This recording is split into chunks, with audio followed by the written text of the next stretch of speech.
You know, school leaders today are up against a massive challenge. All this technology, it was supposed to make things better, right? But for so many teachers, it's just created more noise and, frankly, more work. So today, we're going to break down how to move past that digital fatigue and actually get to real school-wide success. Okay, let's dive right in. I mean, this problem is just everywhere you look. Teachers are juggling dozens of different apps for quizzes, for collaboration, for classroom management, and every single one is its own little island. This is what creates those dreaded data silos, where valuable student information gets trapped in all these separate systems. It's overwhelming, it's inefficient, and it is causing some serious digital burnout. But here's where we need to kind of flip the script. The issue isn't really about buying more tools or finding some magical new software. The real turning point? It's leadership. It's about shifting our mindset from just acquiring technology to actually building a coherent, school-wide system with a clear strategy behind it. And to build that system, effective leaders really lean on three core pillars. First up, you've got to have a compelling vision. And this isn't just about using more tech. No, it's about achieving a fundamental goal, something like success for every single child. Second, you need a clear path. This means laying out a step-by-step process that lets teachers build their confidence gradually so they don't feel overwhelmed. And third, and this is huge, data. You need objective metrics to track your progress and make smart, evidence-based decisions, not just hunches. You know, I love this analogy on the slide because it just hits the nail on the head.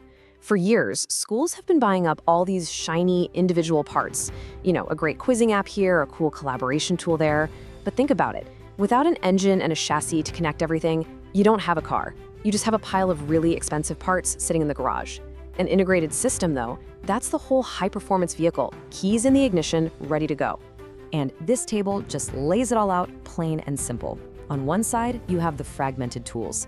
They give you disconnected data, super shallow analysis, and hours of manual import/export work for your teachers.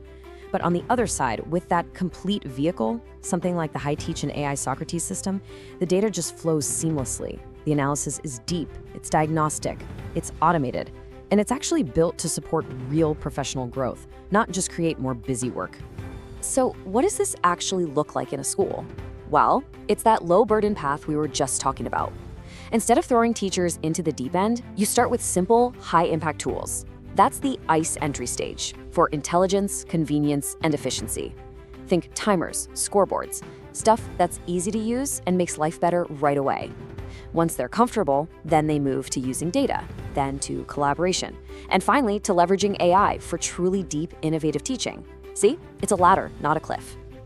Okay, a systematic approach. It sounds powerful in theory, right? But how does this actually play out in a real school with real teachers and real students?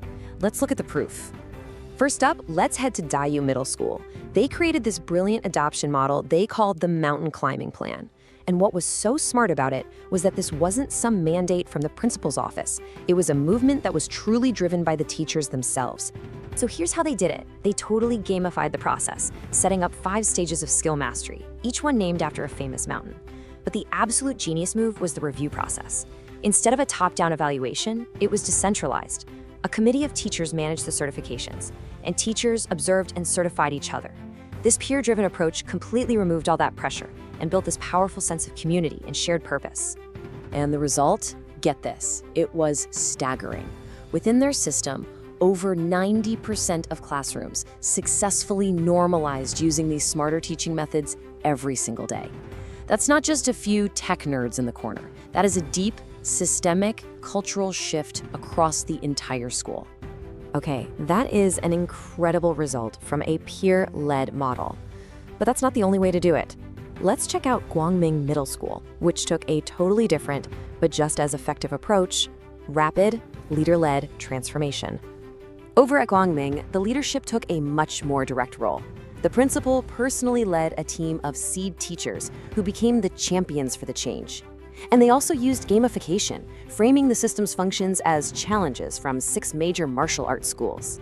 It was this combination of strong leadership and playful competition that was just incredibly effective. And it drove a full school-wide transformation in just a year and a half. And this all brings us back to the ultimate goal. What was the impact on the students?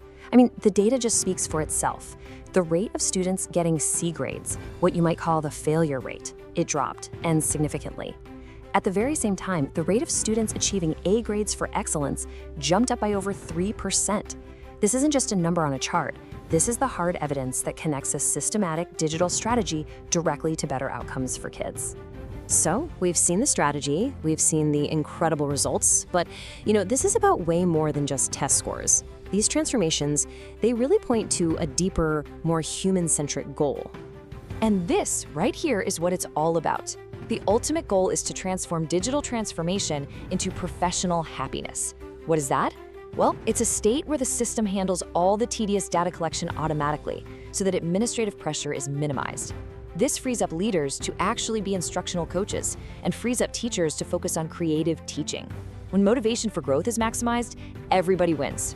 So it all comes together in this simple, powerful logic. The right integrated system, it provides the objective data you need for improvement, but it's the technology leadership that uses that data to create a culture of support, of peer-led growth, of shared vision. And when you combine those two things, the inevitable outcome is what every school on the planet strives for: success for every single child.